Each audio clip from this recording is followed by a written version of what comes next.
Last week we discussed the un-American education system in America, and I received a lot of feedback. Among those responding was Rich, who I quote, "As a retired public high school physical science teacher for 34 years, I couldn't agree with you more. I used to start my unit on the origin of life and Earth history by asking the students if the ideas about the origin of life and the origin of humans mattered much. Then I quoted the Declaration of Independence just to let them see that our founding fathers had some idea about the origin of humans and the origin of rights. I was told by my superintendent of schools that I could not do that because that violated the separation of church and state. I was shocked, but he insisted." Noah Webster, author of the dictionary that bears his name, is also known as the father of American scholarship and education. In Webster's definition of the word education, he wrote, "To give children a good education in manners, arts, and science is important. To give them a religious education is indispensable. And an immense responsibility rests on parents and guardians who neglect these duties."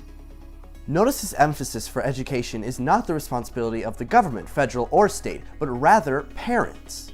During the years of 1776 to 1835 in America, various educational choices were established that brought about a 70 to 100% literacy rate in the colonies, much higher than what existed in Europe, which had many more universities.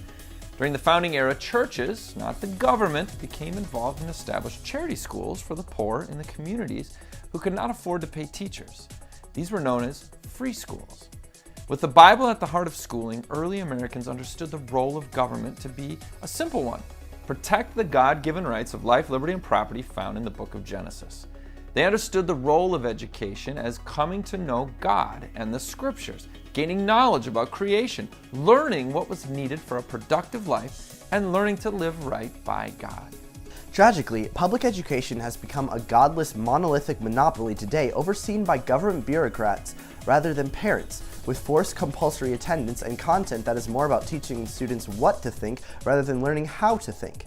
The diluted Supreme Court of 1963 believed the Bible and prayer should be banned from schools indefinitely. What fruit has this netted? Academically, America is near the bottom of science and math scores in developed countries. Even worse, crime and violence have increased dramatically on school campuses in addition to our neighborhoods. So how can liberty survive in America?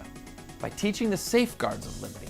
On his 80th birthday, President Herbert Hoover concluded, "Our founding fathers did not invent the priceless boon of individual freedom and respect for the dignity of men.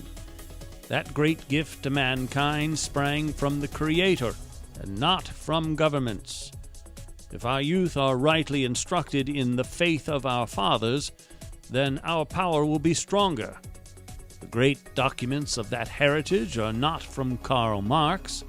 They are from the Bible, the Declaration of Independence, and the Constitution of the United States. With them alone can the safeguards of freedom survive." This is Jake MacAulay And Dominic MacAulay. with the Institute on the Constitution, bringing you the American View.